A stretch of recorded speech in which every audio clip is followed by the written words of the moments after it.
देशातल्या प्रत्येक महिलेला जगण्याचा, शिकण्याचा, बोलण्याचा आणि या ठिकाणी या सभागृहात येऊन बसण्याचा जर अधिकार तुम्हाला मिळाला असेल तर त्याचा एकमेव कारण म्हणजे भारतीय संविधान आहे आणि त्या संविधानाने अधिकार दिलाय म्हणून तुम्ही या ठिकाणी उपस्थित आहात. परंतु ज्या काळात अहिल्याबाई जन्माला आली तो काळ 1725चा होता आणि त्या काळामध्ये महिलेने शिक्षण घेणं सोडा पण घरात बोलणे सुद्धा त्या महिलेला अधिकार नव्हता.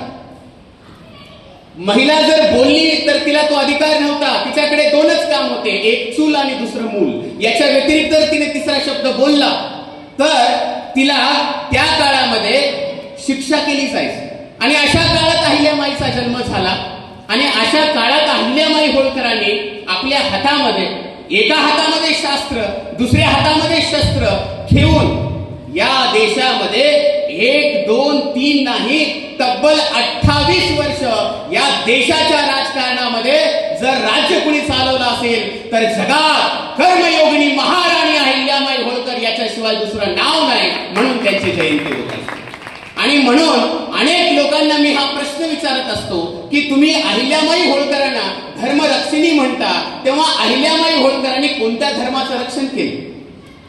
अहिल्याबाई होळकरांनी स्त्री धर्माचं रक्षण केलं. ज्या स्त्रियांना बोलण्याचा अधिकार नव्हता त्या स्त्रियांना गादीवर बसण्याचं प्रतिनिधित्व कुणी केलं असेल तर ते राजमाता कर्मयोगिनी अहिल्याबाई होळकरांनी केलं. कारण वयाच्या 8व्या वर्षी तुम्ही बघत असाल त्या काळात अशी प्रथा होती, मुलगी जर जन्माला आली तर तिच्या पाळण्याला भाशिंग बांधलं जायचं आणि तिचं लग्न व्हायचं.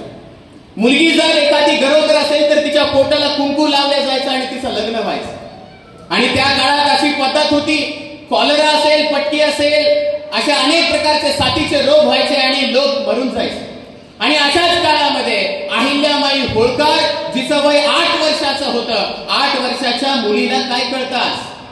काही सुद्धा कळत नाही. आणि 8 वर्षाची असताना अहिल्याबाई होळकर मल्हार बाबा होळकरांच्या घरी सून म्हणून येते. आणि मल्हार बाबाच्या घरी आल्याच्या नंतर आज मी प्रत्यक्षात तुम्हाला सांगतो की आज आपला घरी आपला सासरा आपल्यासोबत कसा वागतो.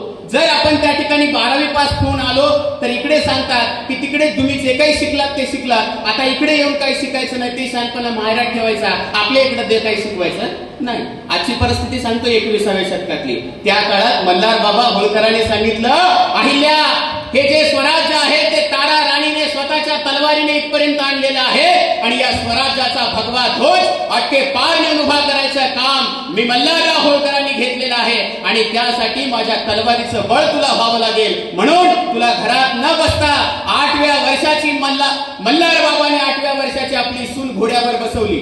आता माझा तुम्हाला प्रश्न आहे, 21व्या शतकामध्ये तुम्ही आम्ही जगतोय, नवरदेवाला सोडून तुम्ही नवरीला किती जणांनी घोड्यावर बसवले? किती जणांनी बसवलंय? यांनी बसवलं. जोरदार टाळ्या वाजवा त्यांच्यासाठी. त्या काळात मल्हारराव होळकरांनी आपल्या सुनेला घोड्यावर बसवलं.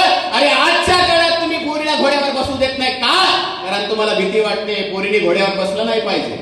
आज तुम्हाला मी प्रश्न विचारतो, किती महिला आणि किती मुली मंदिरात जाऊन नारळ फोडतात? किती फोडतात? तुम्ही फोडता, बाकी कोण फोडतो? अधिकार नाहीये तो. अरे नारळ फोडण्याचा अधिकार सुद्धा तुम्हाला दिलेला नाही तर तो अधिकार कर्मयोगिनी महाराणी अहिल्याबाई होळकरांनी धर्माच्या विरोधात जाऊन आपली तलवार उभा केली आणि सांगितलं की धर्म हा फक्त मानवतेचा आहे आणि महिलांना या देशामध्ये माणसासारखं जगण्यासाठी मी लढणार. आणि म्हणून अहिल्याबाई होळकरांनी 28 वर्ष राज्य हातात तलवार घेऊन केलं. म्हणून अहिल्याबाई होळकरांची जयंती ही दिल्ली पासून ते गल्लीपर्यंत साजरी केली जाते. हे काही या देशामध्ये जे कोणी म्हणत असतील अहिल्याबाई होळकरांची